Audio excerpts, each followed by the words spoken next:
What is good? What is up? It's Jordan or Texans Thoughts, and I'm back with another video. Today I'll be breaking down the Colts game, and yeah, it was a devastating loss, but there were a ton of positives to take away from it, and I'll break down why it was one of the most important games of Watson's career, how Keke Coutee and Hansen proved they belong, plus our formula for having one of the best defensive performances of our season.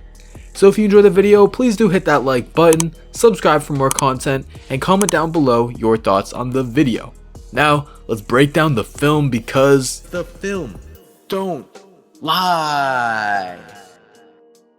This game was instrumental to Watson's career and reputation as a quarterback, in my opinion. He's been having the best season of his career. We can all tell that if you watch the games. But there's always going to be doubters. And one of the doubters' arguments was that he was balling out versus poor defenses. Versus the Jags twice, the Titans, the Patriots, and the Lions. Well, this Colts game was the test of if he could do it again versus an elite defense. And he passed with flying colors. Not only did he put up 340 yards with 40 more rushing yards and a touchdown, not only did he go 5 for 6 for 74 yards on the final drive and was just 2 yards shy away of an epic game winner, but he did it versus the top 5 defense. And without his wide receiver 1 in Fuller, wide receiver 3 in Cobb, and even Cooks was out for a crucial drive. It didn't matter what he didn't have though, because Deshaun Watson proved he's the type of elite MVP level quarterback who can elevate whatever talent is around him. And he did exactly that with Hansen and Keke Coutee. So let's take a look at, was their success just a random one game sample, or can we actually count on them going forward? So let's start with the biggest surprise for me, and that's Hansen. This man might just be Kevin Walter 2.0. He brought in big play after big play, and I love the trust and chemistry he clearly had with Deshaun. He would constantly work to get open late in a play because he knows Deshaun will always survive pressure and can always find him on the field. I also really like how he made contested catches over the middle of the field, using his size and body control to his advantage. We need someone with his skill set, winning at the catch point, because Fuller, Cooks, and Cobb, they don't really excel in that area. However, he always seemed aware of where the defense was coming from, and knew how to turn his body to shield the ball away from the defenders so they couldn't punch it out. Now, it's one thing to make contested catches, but as a wide receiver, you don't want to always be in a scenario where you're forced to make a contested catch. And Hansen showed an ability to find the holes in the Colts' zone-heavy defense with some nuanced route running and understanding of defenses. The Colts are going to rush 3, drop 8, and Hansen has a 10-yard dig route. The Colts have this defender lined up over him where it looks like it could be man, but after the snap, Hansen reads zone. And this zone defender is trying to bump him off his route. He's trying to get physical to slow down his release. And so Chad knows this, and he's not having any of it.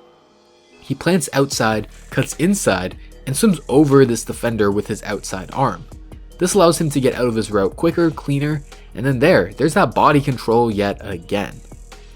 Another route I liked came versus cover 3 match, where the Colts are in a zone cover 3, but when Chad runs the slant, the cornerback will follow him, essentially in man coverage. And this one, it's very hard to see, but just watch the path of Chad's slant here. He very, very subtly changes his path to go a bit more upfield than just straight across, like on his initial path. I'll play it a few times because I know it's hard to tell, but this little subtlety, and again it's really only one step, that one step forces the cornerback to go upfield, right around the 45-yard line. Hansen goes up, the cornerback goes up, then Hansen comes back to the ball, and boom, more separation. He doesn't just run the same path of his slant the entire way, where the cornerback can kind of calculate in his mind, like, okay, where I've got to run to beat him to the ball. He changes it up so that the cornerback is left guessing, and this little guessing, it puts him a yard behind, and that's all the space that he needs. And what makes me think this performance out of Chad wasn't just a fluke is how he's able to consistently beat man coverage. It wasn't just zone, where you can scheme someone open with a concept. He was talented enough to win one-on-one versus the Colts cornerbacks, who aren't just some scrubs. Versus Xavier Rhodes here, who's back to being a legit cornerback 1, he wants to win inside. And Chad, he's not the most explosive or quickest guy, but he's physical. So he's going to attack the space of roads, get close to his body, then at the stem, he'll hit him with a subtle push-off to create space. And that's open, man.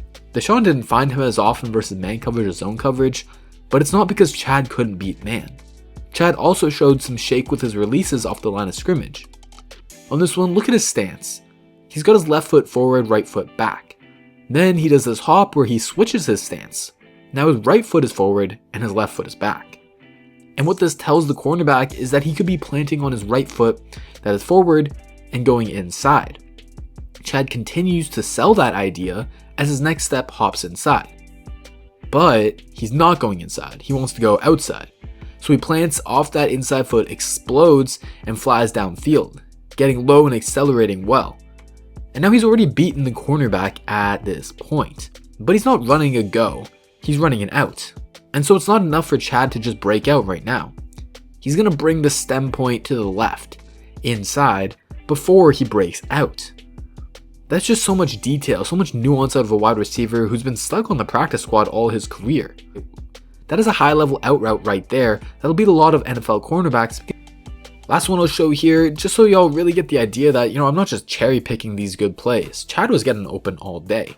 And it's a slant route here where you see him pair everything I've talked about today. Good release, misdirection at the stem, and physicality to create space.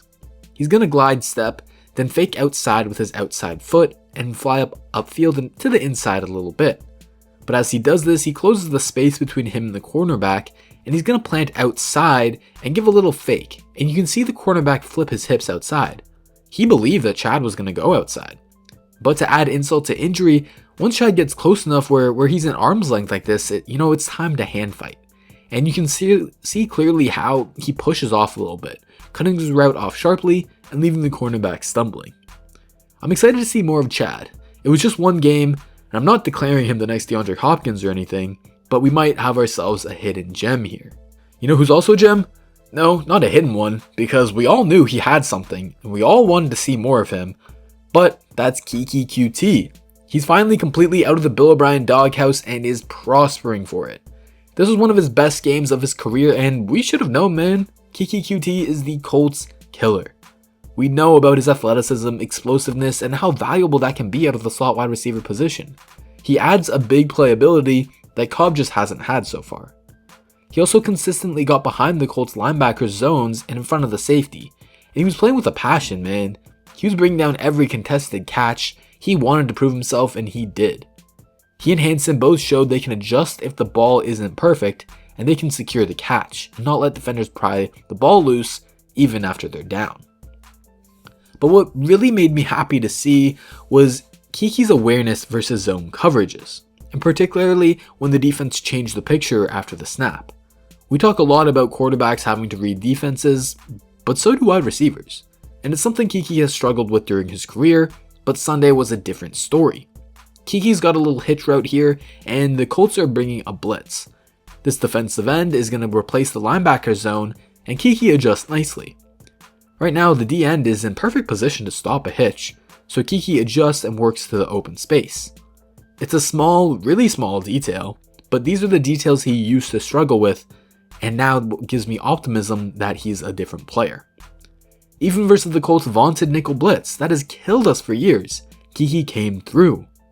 Watson figured out that this safety would come over to replace the nickel's responsibility, and throughout the game, that slot wide receiver just wasn't the best matchup to target. His best matchup was Coutee versus the defensive lineman. And this defensive lineman, opposite from where the nickel blitz would come from, seemingly was always the one dropping back in a hook zone on these nickel blitzes.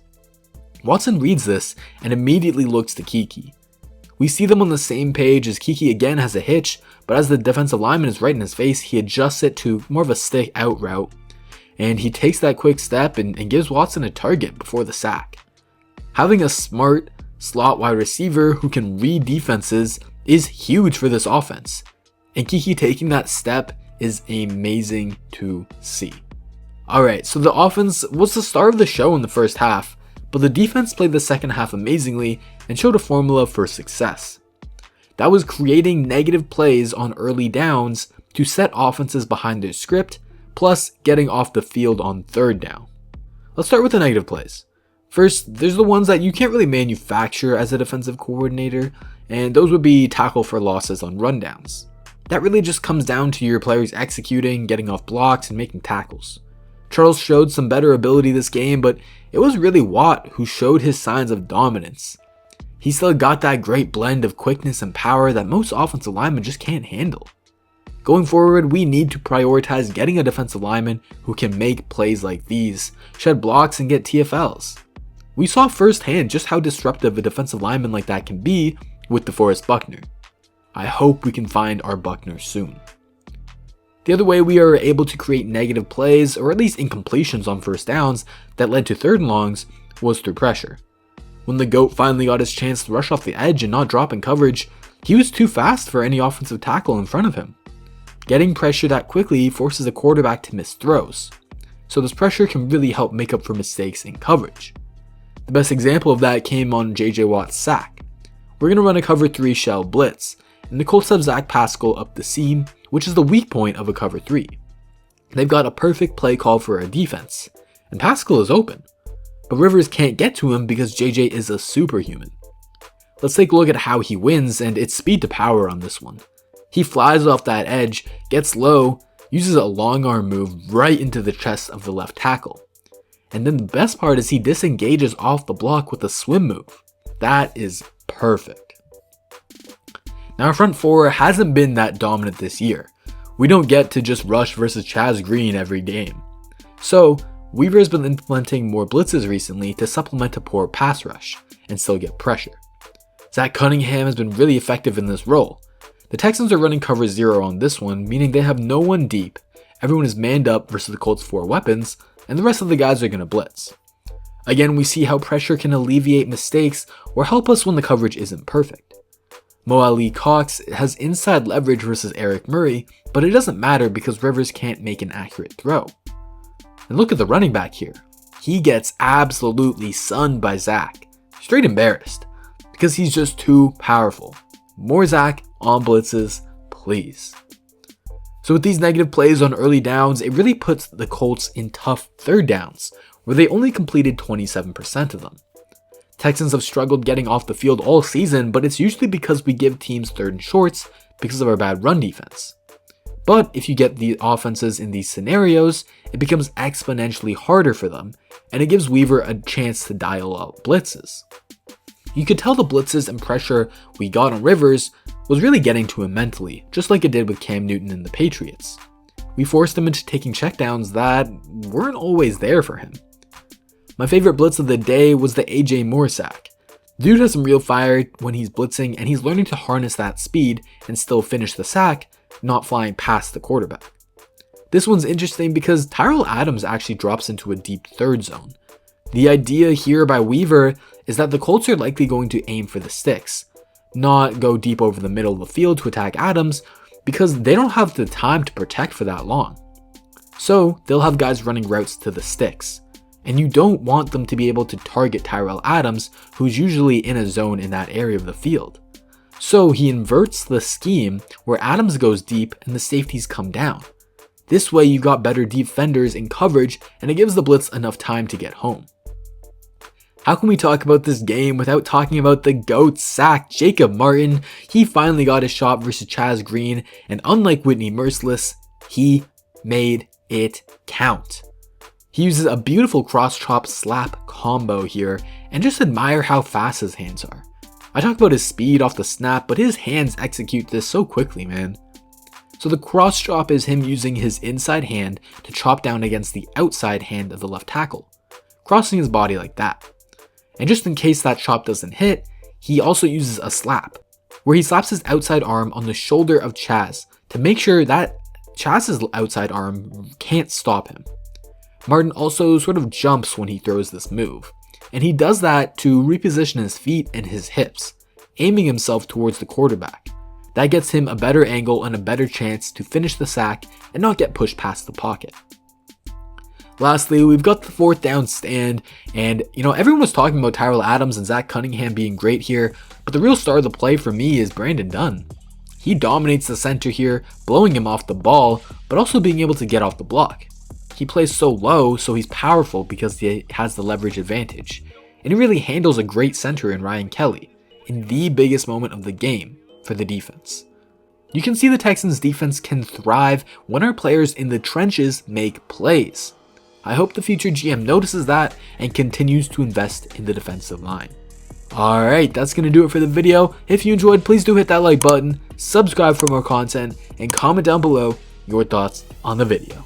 Appreciate the entire Texans Thoughts team. Shout out to y'all. I love y'all and the support you show me.